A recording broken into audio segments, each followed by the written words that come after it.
Bonsoir à toutes et à tous, bienvenue en direct sur beIN Sport, ravi de vous retrouver après la victoire de l'équipe de France de volley, place au foot, grande soirée internationale avec à 20h45 le coup d'envoi d'Italie-Pays-Bas. On en parle avec Éric Roy, avec Julien Brun, ici, bien installé sur le plateau du club international. 20h45, Italie-Pays-Bas, deux nations qui étaient présentes à la dernière Coupe du Monde.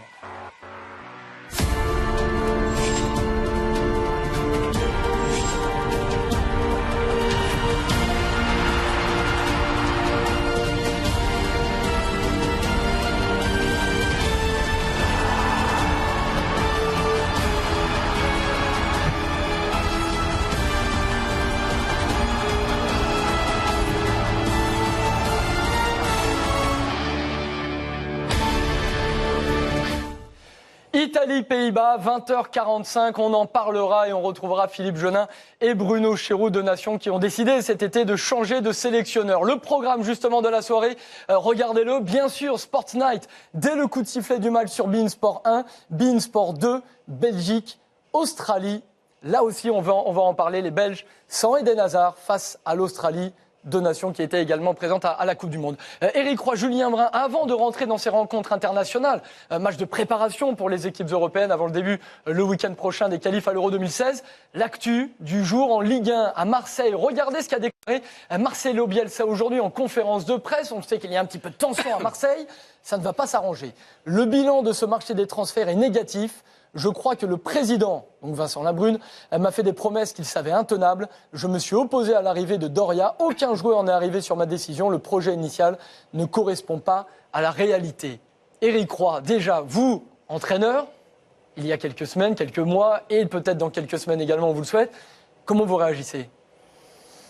Je trouve que c'est toujours difficile de mettre en cause sa direction et de aller contre l'institution, même si à un moment donné vous n'avez pas effectivement les joueurs que vous souhaitez ou que ça ne s'est pas passé comme vous l'espériez. C'est toujours compliqué. Je pense que vous avez des opportunités pour vous expliquer avec votre direction, votre président entre autres, pour mettre les choses à plat, mais après c'est difficile de faire un déballage sur la place publique. C'est vrai que on a l'impression que le mariage, qui était un mariage de raison, de cœur, de tout ça, est en train de vite tourner au vinaigre et je trouve que c'est un petit peu dommage. Donc j'attends de voir. Après, il dit qu'il prendra ses responsabilités et qu'il est heureux quand même d'être avec cet effectif. Donc si c'est pour dire ça, je trouve que c'est un petit peu malheureux d'attaquer sa direction parce que je pense que c'est pas réellement le rôle de l'entraîneur, même s'il peut toujours y avoir des tensions à l'intérieur d'un club et que l'entraîneur se bat toujours pour avoir les meilleurs joueurs, pour que les joueurs qu'il désire puissent venir. Donc ça, c'est son rôle. Mais après, quand les décisions sont prises, il y a aussi des respects à avoir par rapport à son institution et à sa direction. Le président Labrune a réagi en disant qu'il ne comprenait pas, en attendant bien sûr de donner peut-être plus de détails. Julien, il y a quand même la déclaration également de Bielsa sur Doria qui arrive. Ce n'est pas un joueur que je voulais. On a des images de Doria, il joue actuellement avec l'équipe de jeunes du Brésil, arrivé dans des conditions difficiles. Et également pour Bielsa, il y a cette tension avec le président Labrune qui se confirme. Clairement. Et ce qui se confirme, c'est que c'est à nouveau une preuve du fait que c'est un monde extraordinaire, le football. Parce que dans n'importe quelle société humaine de type capitalistique, en gros, quelqu'un de la base, entre guillemets, qui se permettrait quelque chose comme ça sur cette direction, il y aurait tout de suite quelqu'un de viré, un entretien préalable à licenciement. C'est vrai aussi qu'on le sait, de toute façon, dans le football, les joueurs, les entraîneurs ont évidemment beaucoup de pouvoir parce que ce qu'ils savent faire, ça n'est pas donné à tout le monde. On n'est pas interchangeable dans ce domaine-là, mais c'est vrai que c'est quand même assez étonnant et ça va être difficile quand même à gérer maintenant pour Vincent Labrune parce que Vincent Labrune, c'est quelqu'un qui, on le sait, a quelques conflits avec certains supporters notamment. Bielsa, lui, il a cette aura qui est due aussi à son arrivée il y a quelques mois. Vraiment, pour Vincent Labrune, là, c'est pas un cadeau, cette nouvelle situation. Oui, c'est vrai. Après, moi, ça me gêne quand même. Et c'est vrai que c'est pas l'entraîneur dans un club de football. Alors, les gens et les hommes d'affaires qui prennent des clubs de football veulent essayer de gérer les clubs de football comme des entreprises lambda et notamment comme une entreprise de spectacle. Et ça reste pas des entreprises normales. On est sur l'émotion, on est sur des choses qui sont peu quantifiable dans l'entreprise classique. L'entraîneur n'est pas un salarié lambda, c'est un homme très important de l'entreprise aussi. Donc c'est ça qui me gêne. Après, pour Doria, ça reste un Brésilien et un jeune joueur qui a beaucoup d'avenir, a priori. On le remplace alors qu'on a fait partir Lucas Mendes pour 5 millions d'euros. Je pense que moi, en tant que président, si on m'avait proposé 5 millions d'euros pour Lucas Mendes, je l'aurais dû. Surtout si c'est pour prendre un garçon comme ça qui, a priori, a beaucoup d'avenir. On le verra effectivement dans les prochains mois. L'Olympique de Marseille attendu en Ligue 1, bien sûr. La suite de ces affaires, Bielsa, La Brune sur les antennes de beIN Sports, ce soir également dans Sports Night autour de Thibaut Leroll, bien sûr. On rentre dans cette grande soirée internationale, Italie-Pays-Bas, bien sûr, mais plusieurs matchs amicaux sur les antennes de beIN Sports. Un match en ce moment en direct, beIN Sports 2, Slovaquie-Malte. On se rapproche de la mi-temps. Un but pour les Slovaques qui vont eux aussi, bien sûr, se lancer dans cette campagne qualificative à l'Euro 2016. 1-0 pour la Slovaquie dans ce match de préparation, match amical face à Malte. C'est en ce moment même sur les antennes de beIN Sport 2 et on se rapproche de la mi-temps. Vous pouvez voir ce temps additionnel. Et voilà donc l'unique but de cette rencontre à quelques minutes de la mi-temps, 1-0 pour la Slovaquie. Grande semaine de football international sur les antennes de beIN Sport. Eric, Julien, tout d'abord, petit retour sur ce qui s'est passé hier avant d'évoquer longuement le France-Espagne de ce soir. Également, on n'oublie pas la match amical des Bleus. Tout d'abord, les matchs d'hier. Eric, l'Allemagne, championne du monde, qui retrouvait l'Argentine, finaliste de la dernière Coupe du Monde. Et énorme démonstration argentine pour la première de Tata Martino. Oui, et c'est vrai que ça donne d'autant plus de regrets, je pense, quand on voit cet extérieur du pied et cette passe décisive de Di Maria, en se disant que si les Argentins avaient pu bénéficier de Di Maria en finale, ça aurait peut-être été une autre finale. À l'arrivée, ça reste qu'un match amical, mais c'est vrai que les Allemands ont gagné le match qu'il fallait. Ouais, puis c'était une petite Allemagne quand même. Enfin, lorsque vous voyez le nom des joueurs titulaires, Ginter, Durm en défense notamment. Durm, il faut quand même se dire que ce garçon, il n'a pas forcément le niveau international. Il est arrivé là par les circonstances, les blessures, les absences. Il est effectivement champion du monde, mais sans avoir joué. En attaque, il y avait le retour de Mario Gomez, qui n'était pas non plus à la Coupe du Monde. C'est super pour Di Maria, qui prouve qu'il est devenu vraiment l'un des tauliers vraiment de cette formation argentine. Parler de revanche, ça me paraît quand même un peu exagéré. Oh non, c'est pas une revanche. Non, je parlais pas de vous. Hein. Je disais globalement, on ne peut pas parler de revanche. Non, surtout que je vais vous dire que je pense que les Argentins ne se consolent pas d'avoir perdu en finale en ayant gagné ce match-là. Donc c'est évident, mais maintenant, c'est vrai qu'on ne peut pas occulter le fait que l'Argentine avec Di Maria aurait certainement posé beaucoup plus de problèmes aux Allemands en finale de la Coupe du Monde. Objectif pour l'Argentine, bien sûr, la Copa América.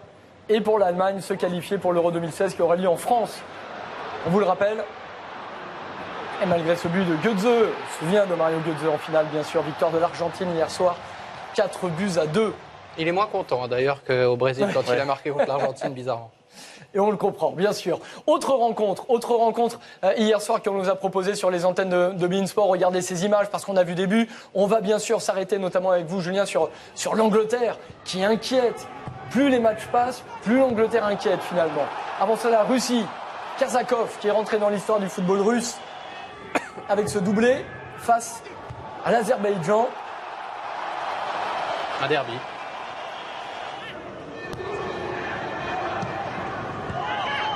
Victoire 4-0 des Russes, doublé de Kazakov, Abuni Nassevich, Kogossi.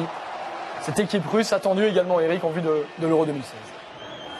Oui, attendu. En plus, on se dit que maintenant qu'ils ont passé au point l'indice UEFA, on se dit que c'est devenu une grande nation du football. Donc, effectivement, ça restera une équipe qui ne fera pas partie des favoris, mais qui, en tous les cas, peut être un outsider. Les États-Unis, de leur côté, affrontaient la République tchèque. Match amical de Bedoya. Les États-Unis s'imposent 1-0 et confirment vraiment une excellente dernière Coupe du Monde. Et puis l'Angleterre, victoire 1-0, but de Rooney sur penalty face à la Norvège, c'était à Wembley. Julien. C'était horrible. C'était horrible. C'était horrible, vraiment. Tout était horrible pour ce match-là. L'équipe d'Angleterre, le penalty, c'est peut-être ce qui sauve la rencontre. Il est bien frappé par Rooney, mais vraiment étonnant. On a annoncé 40 000 personnes à Wembley. Sincèrement, s'ils étaient 30 000 déjà, c'est énorme. Et alors, au niveau du jeu, quelle tristesse. Pourtant, il y a encore des joueurs de qualité, même si Lampard et Gerrard sont partis. Ils ont annoncé leur retraite internationale. Hier, on n'arrivait pas à trouver du tout les attaquants. Pourtant, il y a Sturridge, il y a Rooney, il y a Welbeck qui est entré en jeu. Mais c'est d'une tristesse vraiment affolante. Pour ceux qui aiment le foot anglais, qui aiment cette équipe d'Angleterre, il n'y a vraiment pas eu beaucoup de motifs de satisfaction.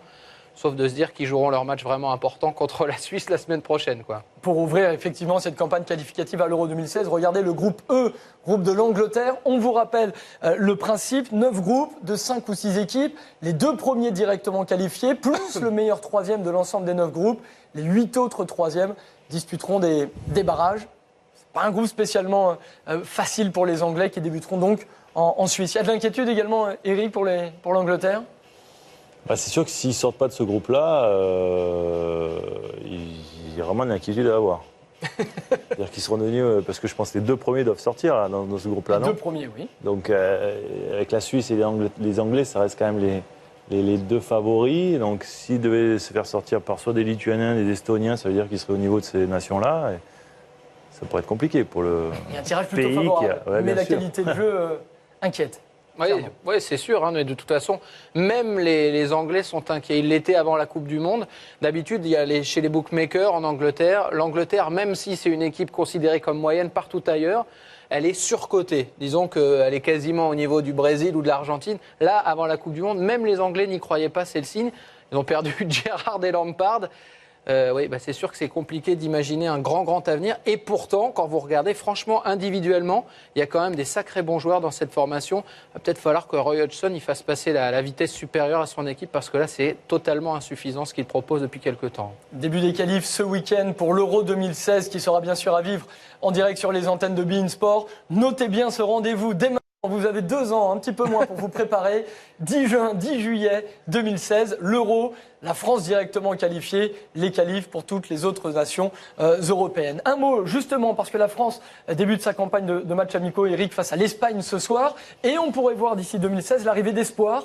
Les espoirs qui jouaient en fin d'après-midi contre le Kazakhstan, un match qualificatif à l'Euro 2015. Victoire 5-1. Les Français assurés de disputer les barrages aller-retour en octobre prochain pour aller jouer l'Euro et, si possible, les Jeux Olympiques en 2016. Doublé de Kurzawa, un but de Sanson, doublé de Sanogo. 5-1 pour les espoirs au Kazakhstan. Quand on parlait de ces derniers temps de renouvellement de génération, ce serait vraiment bien de passer les barrages parce que l'an dernier, l'Euro Espoir, ça a amené non seulement des espoirs à se montrer, mais il y a eu des nouvelles certitudes sur certains joueurs. Il y a des Espagnols notamment qui ont été excellents en Israël, qui ensuite ont réussi à accrocher le bon wagon. C'est une compétition qu'on a tendance un peu à oublier, j'ai l'impression parfois, Eric, cet Euro Espoir, on en parle vaguement, mais on oublie vraiment de regarder les matchs. Et pourtant, sincèrement, c'est une compétition de très haut niveau et qui amènerait plein de bonnes choses à des joueurs comme Sanogo, là, qu'on vient de voir, qui doit, lui, prouver au plus haut niveau avec Arsenal. Mais un Euro Espoir, ça amènerait un 109 vraiment à toute une génération. 9 ans que la France n'a pas joué un championnat d'Europe espoir. Ça commence à remonter. Pourquoi pas des jeunes joueurs, on en parlera tout à l'heure, pour intégrer les A. Les A jouent ce soir face à l'Espagne. 21h au Stade de France. Regardez la compo probable, Eric. Clairement, Didier Deschamps fait confiance aux mondialistes. Il l'a montré déjà dans sa liste. Il a pris tous les mondialistes, à part ceux qui ont décidé de raccrocher et ceux qui étaient blessés. Donc après tous les autres, forcément on les a vus. C'était l'opportunité, l'occasion aussi pour, j'allais dire, retrouver leur public.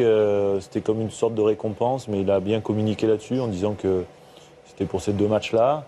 Ça va être une période qui ne va pas être facile à gérer malgré tout, parce que on a beau dire ce qu'on veut, et je pense que Didier sera très attentif aux joueurs et aussi notamment dans la préparation des matchs, en essayant de les mettre dans les conditions réelles de matchs de compétition. Mais on ne peut pas s'enlever de la tête que ça reste malgré tout des matchs amicaux et que ce sera des matchs compliqués à jouer parce qu'il manque toujours ce petit plus qui fait que quand on est dans une réelle compétition, on est plus concentré, on est plus impliqué. Donc voilà, ça sera pas si simple que ça et il faudra arriver malgré tout avec des certitudes à ce championnat d'Europe. Et pour ça, sans jouer de match qui compte vraiment, c'est toujours très compliqué. Justement, regardez le groupe de la France, parce qu'ils sont quand même dans un groupe, les Français, c'est le groupe I, mais effectivement, ils joueront contre ces 5 nations, le Portugal notamment en octobre, sont uniquement des matchs amicaux, la France est d'ores et déjà qualifiée. C'est une gestion vraiment particulière. Julien, vous partagez l'inquiétude d'Éric, justement, que des matchs amicaux pendant 2 ans? Il y a de quoi être inquiet, effectivement, parce qu'on peut estimer que ça avait été la même chose avant la Coupe du Monde 98, avant l'Euro 2000 aussi, où on avait, pas l'Euro 2000, mais avant la Coupe du Monde 2002, pardon, où on avait sans doute plus de certitudes, et même avec des certitudes en ce qui concerne les joueurs, la Coupe du Monde 2002, on se souvient, ça avait été très délicat ensuite à gérer. Donc là, effectivement, se dire qu'on a 2 ans avec des matchs pas complètement amicaux, parce qu'on parle souvent de l'indice UEFA pour les clubs, ça compte aussi pour les différents indices ensuite pour être tête de série pour les compétitions après, mais c'est vrai que dans la tête des joueurs, ça c'est quelque chose qu'on met complètement à côté. Gérer ça avec un groupe aussi renouvelé, avec des garçons qui ont quand même un petit peu moins d'expérience, j'imagine que ouais, pour Didier Deschamps, pour Guy Stéphane, pour le staff, il va falloir être costaud pour amener les joueurs à chaque fois à 100% pour ces parties-là. Heureusement, vraiment heureusement qu'on est tombé dans ce groupe difficile avec des grosses équipes, le Portugal, le Danemark et la Serbie, pour donner un peu d'envie aux joueurs, parce qu'autrement, ce serait très très long ces 2 ans. Écoutez, messieurs, justement, Hugo Lloris, le gardien de Tottenham, mais également Didier Deschamps, la gestion de ces 2 ans à venir et donc de ces matchs amicaux. Lorsqu'on est appelé en sélection nationale, c'est toujours un plaisir. C'est toujours une belle opportunité de représenter son pays. On est des compétiteurs et quelle que soit l'équipe en face, quel que soit l'enjeu, on a envie de gagner sous le maillot des Bleus. Voilà, on le sait. On a 2 ans avec des matchs amicaux. On est qualifié directement. On ne va pas se plaindre puisque on est le pays organisateur. Comme l'a dit Hugo, je crois qu'ils doivent tous avoir bien au fond de leur tête que ça reste un privilège d'être là à chaque fois qu'ils sont appelés, qu'il y a des devoirs. Le fait de porter ce maillot vis-à-vis de notre public aussi. Donc, il faudra à chaque sortie démontrer tout de moins de l'enthousiasme, de la détermination, de l'envie. France-Espagne, ce soir, 21h, la France directement qualifiée pour l'Euro 2016. En revanche, pour l'Espagne, tenant du titre, on le rappelle, il y a cette phase de qualification à passer. Regardez le groupe de l'Espagne, le groupe I pour les joueurs de Del Bosque. On en parlera. Ukraine, Slovaquie, Biélorussie, Macédoine, Luxembourg. Slovaquie, on vous a montré le but qui mène 1-0 face à Malte pour le moment en match amical. Allez, on revient dans quelques instants en direct sur beIN Sport. Italie, Pays-Bas, on en parle dans quelques instants, on rentre dans le match, notamment revivre les 2 Coupes du Monde de ces 2 pays. Italie, très décevante, les Pays-Bas, 3e à l'arrivée de cette Coupe du Monde. À tout de suite.